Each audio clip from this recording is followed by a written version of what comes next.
आइए जानते हैं आज की कुछ अंतर्राष्ट्रीय खबरों को। पहले एक नजर आज की हेडलाइंस पर।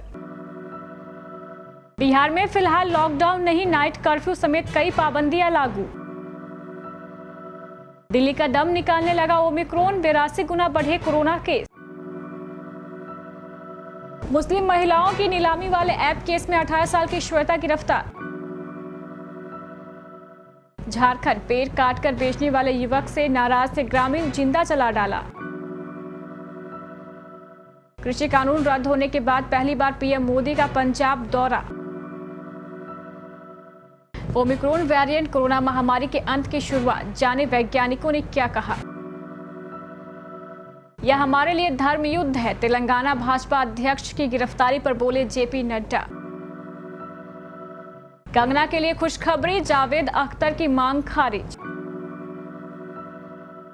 सोनू निगम भी परिवार समेत कोरोना की चपेट में आए, वीडियो शेयर, कहा मैं ठीक हूं, अपना ध्यान रखें। और रहाने पुजारा नहीं, अगले मैच से इस प्लेयर का कटेगा पत्ता। मुख्यमंत्री नीतीश कुमार की आपदा प्रबंधन समूह के साथ बैठक के बाद बड़े फैसले लिए गए हैं। कोरोना की तीसरी और तेज लहर को देखते हुए फिलहाल बिहार में लॉकडाउन नहीं लगाया गया है, लेकिन नाइट कर्फ्यू लागू कर दिया गया है। क्राइसिस मैनेजमेंट ग्रुप में नीतीश कुमार की अध्यक्षता में कई बड़े फैसले लिए गए हैं। मुख्यमंत्री नीतीश कुमार ने कोरोना की तीसरी लहर के चलते अपनी समाज सुधार यात्रा से लेकर जनता दरबार तक स्थगित कर दिया है। ये सारी पाबंदियां 21 जनवरी 2022 तक लागू रहेंगी। दिल्ली में कोरोना वायरस के मामले अब दहशत फैलाने लगे हैं। बेकाबू हालात को देखते हुए सरकार ने वीकेंड कर्फ्यू लगाने का फैसला लिया है। इस बीच कोविड-19 दूसरी लहर के खत्म होने के बाद अस्पताल में भर्ती होने वाले मरीजों की संख्या 3 गुना बढ़ गई है, जबकि नए संक्रमण की दर दूसरी लहर के बाद के निम्न स्तर के 82 गुना से अधिक बढ़ गई है। इससे पता चलता है कि दिल्ली में नए संक्रमितों में वृद्धि के बावजूद चिकित्सा देखभाल की जरूरत वाले रोगियों में बहुत मामूली वृद्धि देखी जा रही है। दुनिया भर के ट्रेंड को देखिए तो वहां ओमिक्रॉन की तेजी से फैलने की वजह से केस में बहुत ज्यादा वृद्धि हुई है। दिल्ली में जिन लोगों को अस्पताल में भर्ती होने की आवश्यकता है, उनकी वर्तमान संख्या वास्तव में बहुत कम है। बुल्लीबाई ऐप मामले में मुंबई पुलिस ने उत्तराखंड से 18 साल की श्वेता सिंह को गिरफ्तार किया है। रुद्रपुर पुलिस स्टेशन में उसकी ट्रांजिट रिमांड की प्रक्रिया जारी है। इसके पहले इस मामले में एक अन्य आरोपी विशाल कुमार झा को गिरफ्तार किया गया था। इस तरह मामले में पुलिस को दूसरी सफलता मिली है। श्वेता सिंह को केस में मुख्य आरोपी बताया जा रहा है। वह विशाल झा के संपर्क में थी। श्वेता उत्तराखंड की रहने वाली है। उसे केस में मास्टरमाइंड बताया जा रहा है। श्वेता ने ही ऐप पर मुस्लिम महिलाओं की तस्वीर अपलोड की थी। बताया जाता है कि श्वेता 12वीं पास है, अभी वह पढ़ाई कर रही है। श्वेता की उम्र सिर्फ 18 साल है। उसे उत्तराखंड के रुद्रपुर से गिरफ्तार किया गया। झारखंड के सिमडेगा में एक युवक मॉब लिंचिंग का शिकार हो गया। युवक ने कुछ पेड़ काटकर बेच दिए थे। बस इसी बात से गांव वाले नाराज थे। गुस्से में उन्होंने युवक को बंधक बनाया और जिंदा जला डाला। दरअसल उस गांव में धार्मिक मान्यताओं के चलते खूटी कटी जमीन पर लगे पेड़ को काटना पाप माना जाता है। यह घटना सिमडेगा के कलेबिडिया थाना क्षेत्र की है, जहाँ बेसगरा गाँव में रहने वाला युवक संजू प्रधान गाँव की खूटी कटी जमीन पर लगे पेड़ों को काटकर बेच रहा था।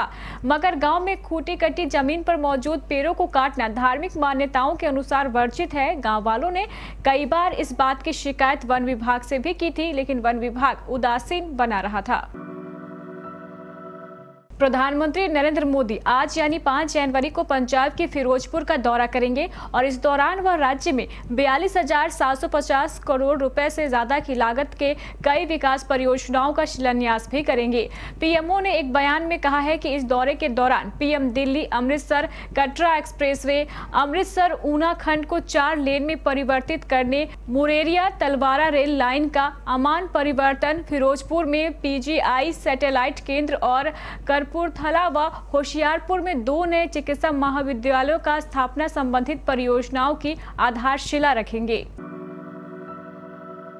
ओमिक्रॉन वेरिएंट कोरोना महामारी के अंत का कारण बन सकता है। यह दावा वैज्ञानिकों ने अपने नए शोध में किया है। देश और दुनिया भर में कोविड-19 संक्रमण के मामले तेजी से बढ़ रहे हैं, लेकिन इन केसों से जुड़ी गंभीरता और मरीजों के अस्पताल में भर्ती होने की दर बहुत कम है। इसलिए महामारी का यह दौर कम तनाव देने वाला है। यूनिवर्सिटी ऑफ कैलिफोर्निया की इम्यूनोलॉजिस्ट मोनिका गांधी ने कहा है कि हम सब महामारी के एक अलग दौर में हैं। कोरोना वायरस आगे भी हमारे साथ रहने वाला है, लेकिन मुझे उम्मीद है कि यह वेरिएंट और अधिक इम्यूनिटी को डेवलप करने का कारण बनेगा, साथ ही महामारी की वजह भी बनेगा। तेलंगाना के भाजपा प्रमुख संजय कुमार की गिरफ्तारी के विरोध में मंगलवार को हैदराबाद पहुंचे भाजपा के राष्ट्रीय अध्यक्ष जेपी नड्डा ने कहा है कि ये अब भाजपा के लिए धर्म युद्ध है। उन्होंने कहा है कि हम कानून का सहारा लेंगे और अंत तक लोकतांत्रिक तरीके से लड़ाई जारी रखेंगे। भाजपा प्रमुख जगत प्रकाश नड्डा ने सत्तारूढ़ तेलंगाना राष्ट्रीय समिति के तहत तेलंगाना सरकार को सबसे अलोकतांत्रिक सरकार भी बताया। उन्होंने कहा, पिछले 2 दिनों में जो कुछ हुआ वह लोकतंत्र की हत्या है। यह यहाँ निशंकता का एक स्वरूप है। संजय कुमार के साथ हाथापाई की गई और फिर गिरफ्तार कर लिया गया। यहाँ के चंद्रशेखर रावत के अलोकतांत्रिक शासन का जीवंत उदाहरण है। तेलंगाना सबसे भ्रष्ट राज्यों में से एक साबित हो रहा है। 2022 का पहला हफ्ता कंगना के लिए सुकून भरी खबर लेकर आया है। दरअसल जावेद अख्तर ने मुंबई की स्थानीय अदालत में एक याचिका दायर कर एक्ट्रेस कंगना रनौत के खिलाफ आपराधिक मानहानि मामले में गैर जमानती वारंट जारी करने का अनुरोध किया था। अब कोर्ट ने कंगना रनौत के खिलाफ गैर जमानती वारंट जारी करने की मांग खारिज कर दी है।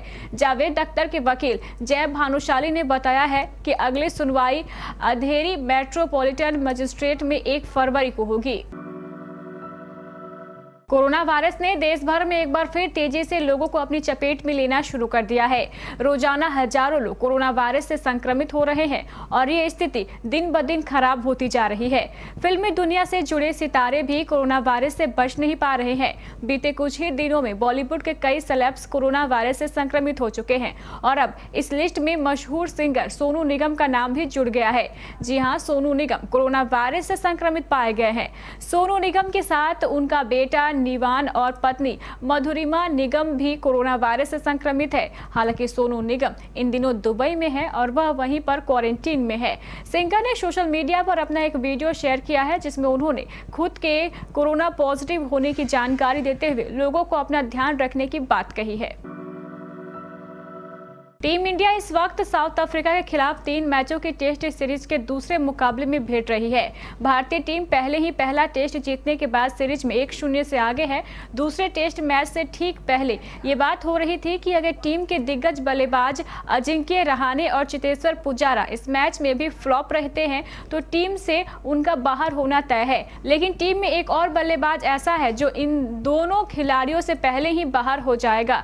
जी हाँ, हम बात कर रहे हैं टीम इंडिया के ओपनिंग बल्लेबाज मयंक अग्रवाल के बारे में। मयंक का प्रदर्शन ओपनर के तौर पर लगातार खराब रह रहा है और उनके जल्दी आउट होने की वजह से हर बार बल्लेबाजी लाइनअप दबाव में आ जाती है। मयंक को हर मैच में एक अच्छी शुरुआत मिल जाती है, लेकिन वो हर बार ही एक खराब शॉट खेलकर आउट हो जाते हैं।